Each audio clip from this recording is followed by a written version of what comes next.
Miami Dolphin video, guys. Hope everything's going well. And in the wake, kind of in the latest injury to Tua, and he's been injured, unfortunately, quite a few times there.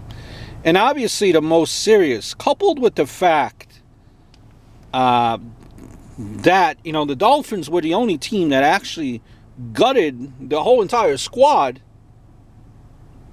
trading away almost every key player for draft capital to set us up in prime position.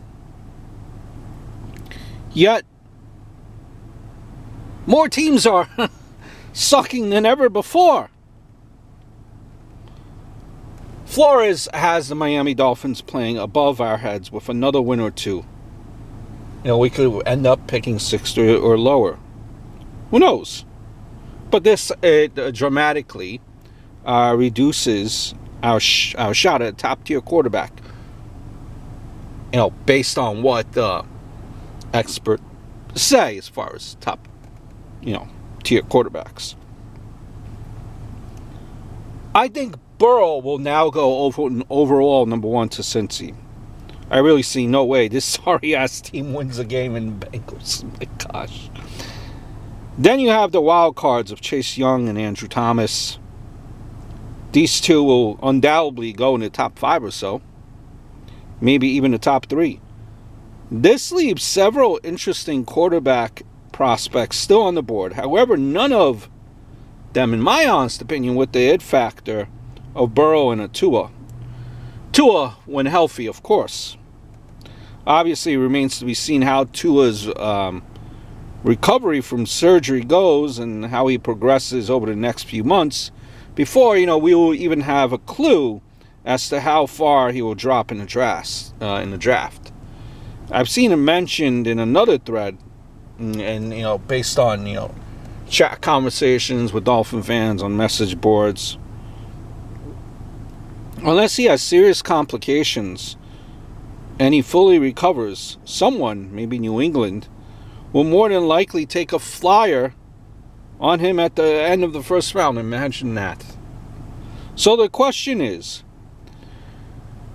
if we're no longer a top 5 pick, do we stay on track, stick with the master plan, and take a first-round quarterback no matter what? Or do we shift gears midstream and build both sides of the ball?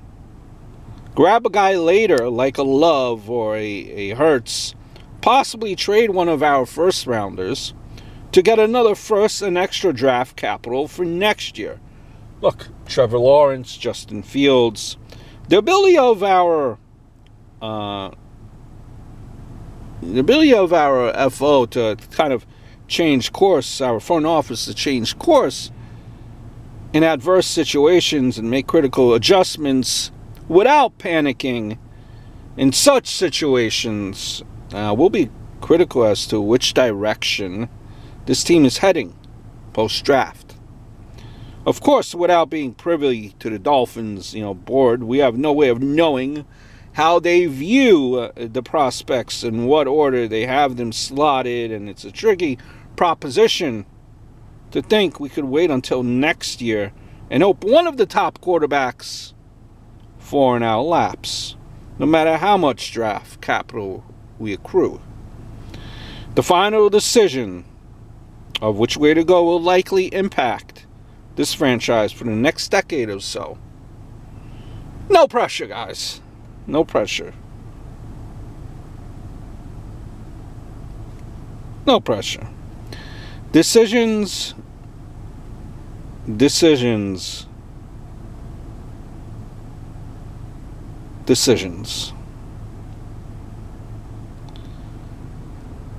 I hope all is well.